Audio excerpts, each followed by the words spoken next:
Si me prenden la luz, ¿quieren hacer alguna pregunta de este cuento? ¿Quieren decir algo? ¿O quieren escuchar otro cuento? Este es más divertido el que viene y es algo... ¿Quieren escuchar otro cuento o ya no quieren escuchar nada y se quieren largar? Este cuento que les voy a contar, estoy segura que muchas y muchos se van a identificar con el cuento, porque es un cuento que habla de los circos. Ya ven que cuando uno es muy niña o muy niño llega a un circo, nos deja marcados para siempre, porque el circo nos hace soñar y el circo nos hace imaginarnos una vida llena de aventuras. Este libro se llama, el de donde viene este cuento, se llama Gordas, historia de una batalla, y es de una escritora muy joven, Isabel Velázquez, de Ensenada. El cuento se llama Esta capa no sirve para volar y trata pues de una gorda de circo. La morra volaba y echaba chispas. ¿Es en serio, güey? No quiero decir que su número estaba de las de acá. Quiero decir que volaba y echaba chispas. En aquel tiempo usaba un overol plata XXL con estoperoles y unos Converse medio madreados que había pintado con spray para que parecieran metálicos. Se ponía un casco que le había ganado en una apuesta a uno de telégrafos y unos goggles que me cae que eran de alberca.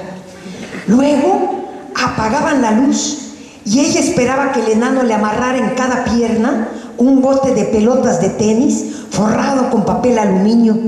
Llevaba pegadas como 15 o 20 bengalas. El enano las empezaba a prender en cuanto anunciaban su número y ella salía madres echando chispas por toda la pista. Me cae que los chavitos veían aquello y se volvían locos. Los más morros se sentaban en los hombros de alguien para poder ver, y los que ya alcanzaban empezaban a pegarle al suelo con las patas. ¡Pum, pa, pa! ¡Pum, pa, pa! Primero despacillo, chiquillo, y luego más recio y más recio. ¡Pum, pa, pa! ¡Pum, pa, pa! ¡Pum, pa, pa! Como 200 pares de chanclas compradas en la Velarde levantaban el polvo y se volvían un animal apestoso a sudor y palomitas rancias que hacían tronar las gradas y coleteaban contra el techo de la carpa. Algunos morritos empezaban a gritar antes de que prendieran las luces porque ya sabían lo que venía. Unos habían llorado y pataleado para que sus jefes los llevaran al circo, aunque tuvieran que sentarse en gallola. Varios habían hecho la tarea toda la semana y habían jalado empacando mandado en el Futurama. Los más malandros le habían pegado al tren en Anapra o habían cargado un paquete de mota para alguien y se habían pagado su propio boleto. Los más jodidos agarraban un raite en la caja de una troca. El chiste era darse su maña, encontrar el modo para poder cruzar la reja iluminada con foquitos de Navidad que ya se habían quedado chimuelos. Pero lo más acá de todo, güey, lo verdaderamente más acá de todo, era el silencio perrote que se hacía cuando prendían la luz y aparecía la capa. ¿Qué? ¿Cómo que de Superman, güey? ¿Cómo que de Superman? Estás pendejo. De las 4 veces que estuvieron en Juárez, yo vi a la morra más de 10 veces y siempre me dejó con la boca abierta. Me cae que aquello era otra cosa. Echaban un solo reflector sobre algo que parecía un huevo, metálico como de 3 metros, y en eso el maestro de ceremonia decía: ¡Damas y caballeros! ¡Niños y niñas! ¡Respetable público!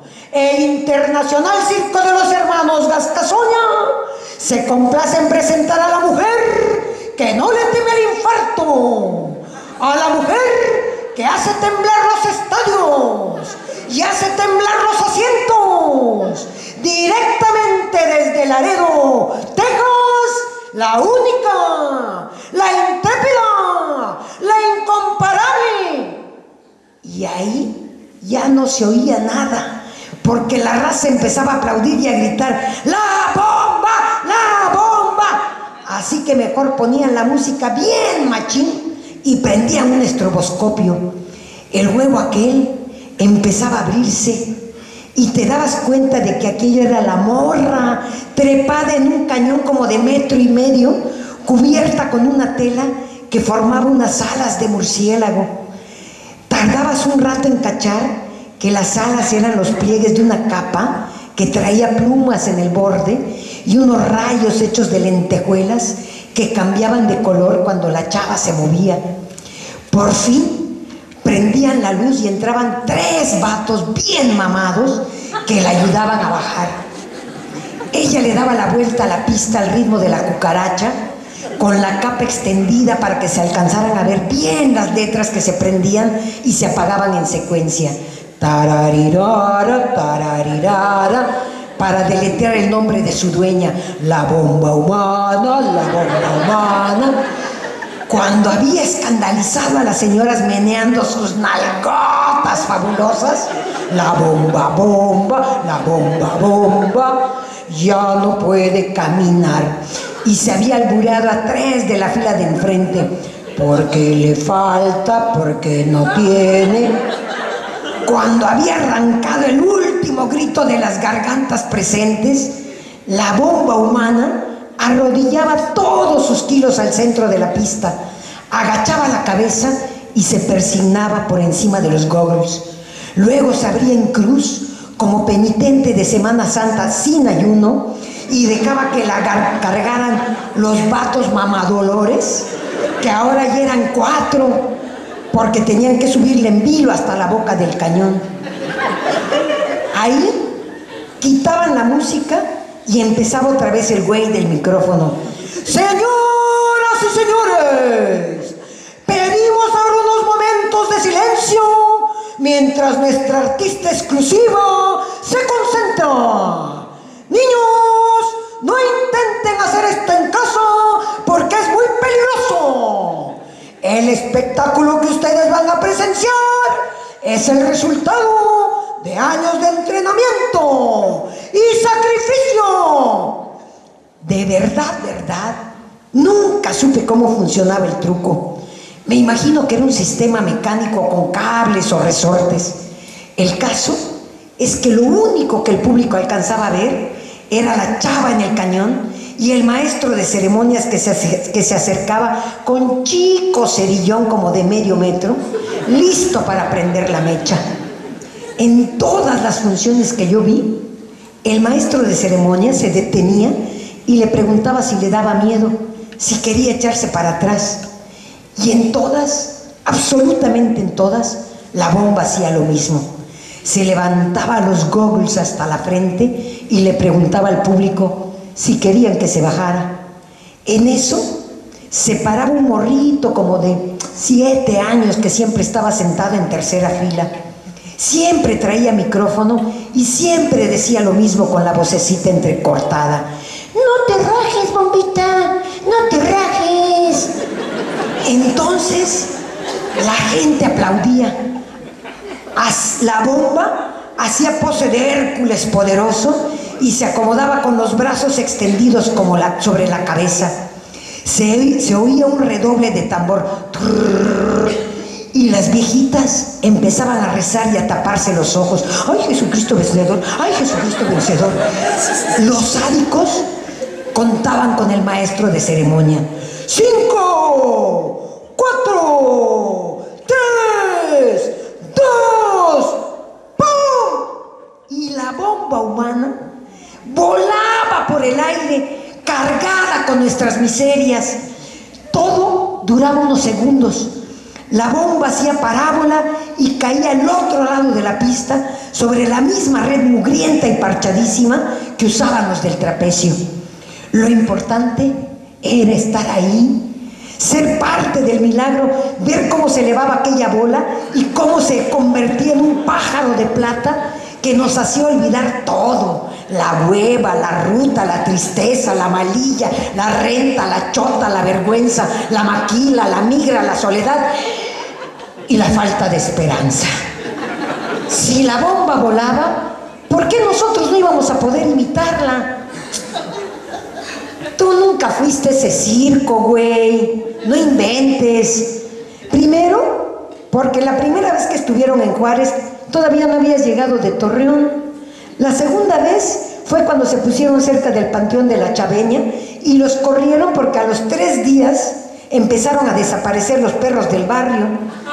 En serio, güey. Hasta el día de hoy, mi tía Marta cree que el Canelo terminó en la panza de león. La tercera vez fue cuando se pusieron por el Josué Neri Santos y la última cuando montaron la carpa por Zaragoza. Pero tú jalabas toda la noche vendiendo cerveza en el Superres del Río para pagarte las clases de inglés en el centro de idiomas y no andabas como para salir a echar el rol. Ya viste que no, güey. Ahí está la prueba. No estoy hablando del circo de los hermanos Gasca y nunca se pusieron junto al Hipermar López Mateos. El de los hermanos Gascasoña era medio piratón. Siempre andaba huyéndole a los del municipio y no se anunciaban en el canal 44. Más bien, trepaban al payaso y a la morra del domador en una troquilla gacha y los llevaban por toda la colonia aventando unos volantes hechos de papel que parecía de las tortillas. Si me preguntas qué otros números traían, pues creo que ya ni me acuerdo. El circo vivía de la bomba, o mejor dicho, de todos los que volábamos en sus alas de plata. La primera vez que fui a ver el circo de los hermanos Gascasoña, yo iba bien acá, cool school, como ejercicio sociológico. La Tere me acompañó esa noche porque apenas andábamos quedando, así que tuvo que tragarse el coraje cuando los zapatos se le llenaron de lodo. Era cuando yo estudiaba comunicación en la UACH y me creía el Monsiváis de la frontera y pensaba que Humberto Eco era el quinto evangelista. ¿No te acuerdas, güey? Yo era de los que iban en la ruta con la jornada en el sobaco y leí artículos sobre la masificación en las sociedades postindustriales con el resorte del asiento ensartado en los riñones. Y tú ni te rías, cabrón, porque en ese tiempo estabas en el TEC de Juárez y querías ser de pérdida gerente de la RCA. Se me ocurrió entrevistarla porque ya había hecho 3 trabajos sobre la lucha libre para mi clase de semiótica y necesitaba algo nuevo. Así que regresé al día siguiente sin mandil y me apronté junto a su tráiler para decirle que era del diario de Juárez y que quería sacarla en el periódico. Lo que más me sorprendió cuando se quitó el casco fue el gesto de su cara. Yo tenía 23 años y ella como 27, pero parecía de 50. Le faltaban 2 dientes porque una vez que pasaron por Sinapecuaro les falló la red. Siempre traía los cachetes colorados y sudorosos, como si acabara de hacer ejercicio, y pronunciaba las palabras como si le faltara el aire, como si trajera algo atorado, como si necesitara sonarse las narices. Encima del labio tenía una pelucilla fina, como queriendo ser bigote, que se le notaba cuando se paraba a contraluz. Tenía los ojos de un color gris gato y llevaba el cabello arriba de las orejas casi blanco porque era güera de rancho, del Grullo, Jalisco, según decía cuando estaba de buenas. Nunca supe si era cierto porque el administrador del circo decía que era de Tultitlán. Su primer contrato traía una dirección de Acaponeta y en el espejo de su tocador tenía pegada una foto de unos viejitos enfrente del Cerro de la Bufa. Entrada en alcoholes, cuando ya de plano le agarraba la lloradera, decía que era rusa y que su verdadero nombre era la princesa Balalaika, pero que no se lo decía a nadie porque todos le envidiaban su verdadera esencia de artista. Todas las noches se fumaba 1 o 2 faros después de echarse 4 burros de relleno con aguacate y cerraba con chocomil picado con alcohol si tenía frío, o presidente con Fanta y mucho hielo si estaba calorada. De cada 7 noches, 4 era la princesa Balalaika, así que no me costó entrar en confianza. Lo difícil era esperarme a que terminaran las 2 funciones, que se tomaran 300 fotos con 5,000 chavalos y que corriera a los viejitos que hacían fila para visitarla en privado. Al tercer día me miró a los ojos y me dijo que llevaba toda la semana comprando el periódico para ver si salía y que ya se había dado cuenta de que mi grabadora no tenía cinta. Yo le dije que era estudiante, le hice la llorona y le dije que si no me daba la entrevista me iban a reprobar. Ahí fue donde la chava se apiadó de mí y me dejó quedarme. Se puso unos mayones verdes, una camiseta de los Riders y se sirvió un vaso de Fanta con presidente y ¡pum! Se dejó caer sobre la cama, que rechinaba cada vez que ella tosía. Una vez, como a la semana, se me hizo tarde porque era el cumpleaños de la Tere y me costó trabajo desafanarme. Me había gastado toda la lana del mes en llevarla a cenar con sus amigas y luego había tenido que entregarlas a todas en sus casas. Cuando llegué, hacía buen rato que se había terminado la última función. Ya estaban esperándome el enano y el maestro de ceremonias. Disculpe, la señora está cansada y no da entrevistas ni recibe visitas. Puta, se me hicieron bien mamucos, porque yo ya los conocía. Habíamos platicado varias veces y ahora me estaban negando la entrada. Quise meterme de todas formas y me echaron para atrás. Pero díganle que soy yo, que quiero platicar. Y madres, que azota el casco de la bomba humana contra la pared del baño. Pues dígale a ese cabrón que yo no soy la burla de nadie. Si al final se va a largar como todos, que se vaya alargando de una vez. Faltaba más. Los muebles y los tiliches tronaban contra las paredes de aluminio. Olía a Fanta y a huevo y a Big y a shampoo Banar, todo revuelto. Yo quería decirle que necesitaba conocer su historia, que había muchas cosas que quería preguntarle. Y en eso, ¡bolas!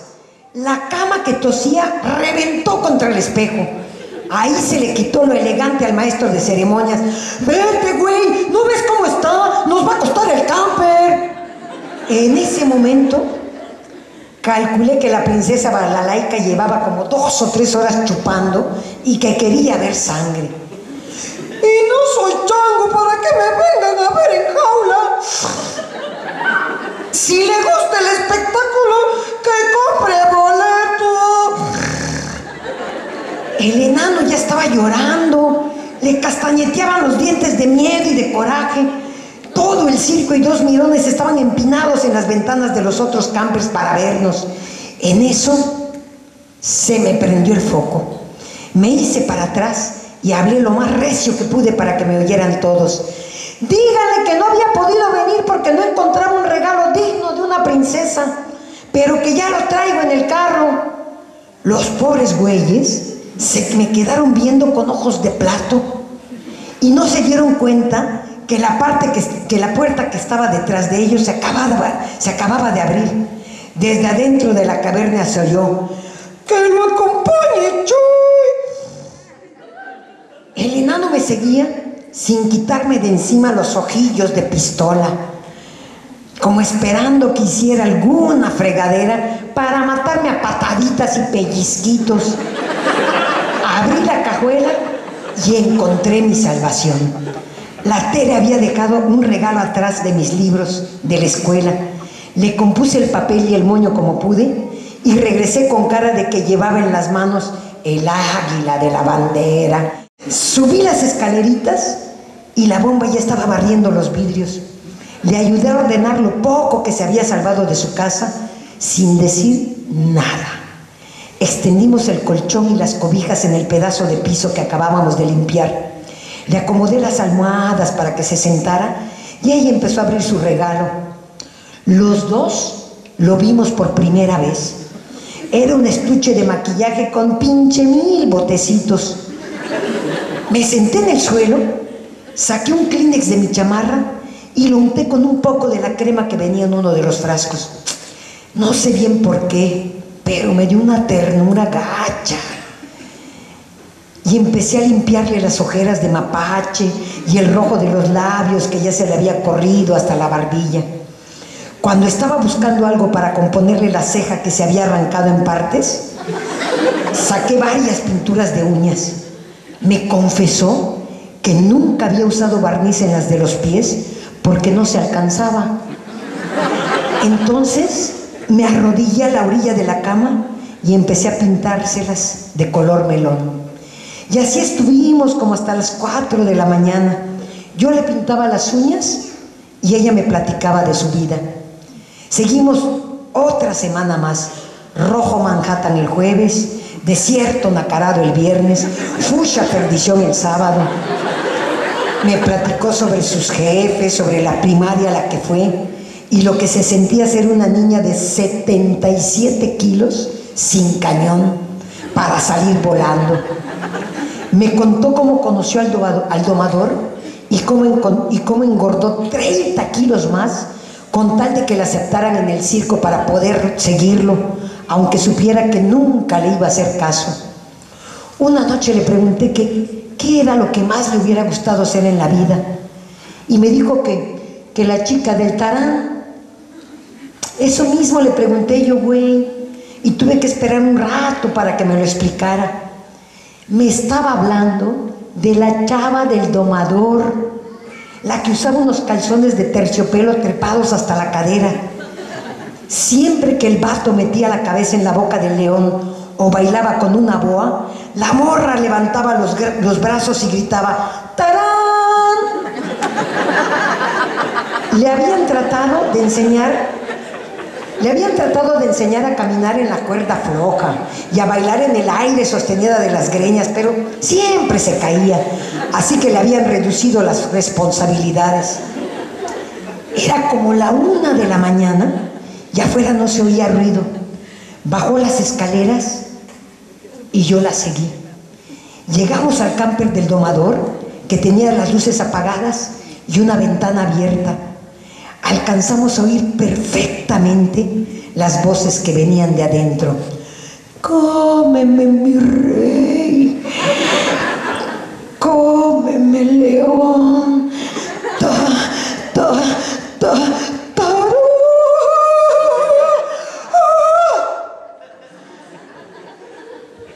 La bomba se tronó los dedos de la mano derecha y me dijo: El único número que le sale bien a esa pendeja lo hace fuera de la pista.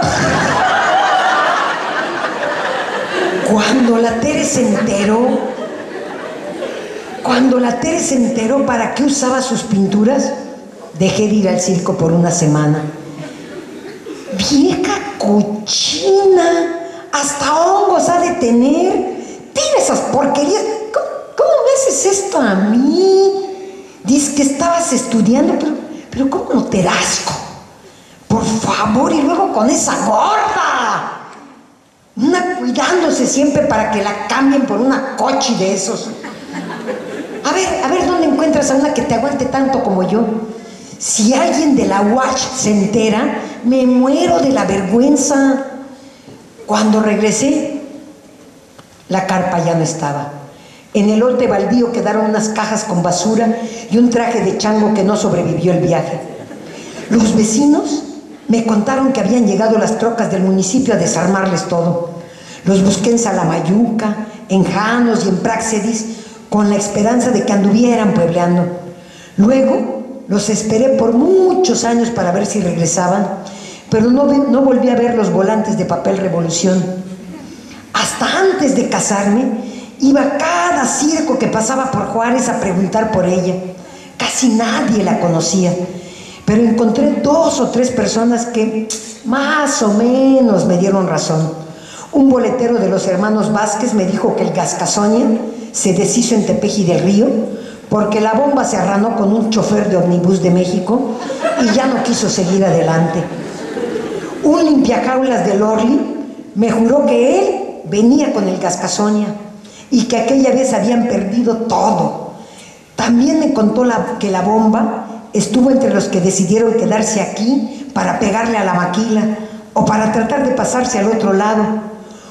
Una bailarina del circo de la Chilindrina me dijo que a la bomba la habían entambado en Marabatío porque le había metido un cuchillo al güey de los leones. Yo prefiero pensar que la bomba se hartó y un día de esos se largó a volar de a de veras. A lo mejor por eso es lo que a mí, a lo mejor porque eso es lo que a mí se me antoja hacer. Cada vez que pienso en los abonos de la Dilars y la Penny, en lo que tengo que batallar para pagar la hipoteca y en todo lo que le carga la tarjeta a la mendiga vieja.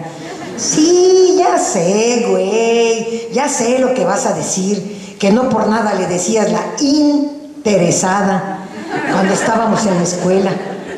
Pero salimos tablas, güey, porque yo le pago las cuentas con lo que le bajo a su papá en su agencilla de publicidad. Es solo que a veces, güey, sobre todo cuando estoy aquí como ahorita, haciendo la pinche cola en el mero calorón de agosto, a veces me gusta acordarme de la bomba. La imagino subiendo a pata por el puente de la Juárez y trepándose por el alambre en la parte más alta de la joroba, ahí por donde están las banderas.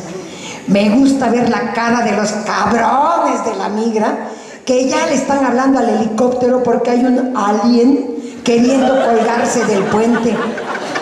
Y la de los güeyes que creen que están alucinando cuando ven a una morra gordísima que abre los brazos y cae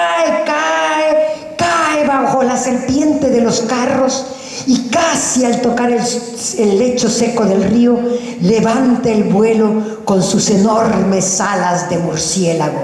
¡Tarán!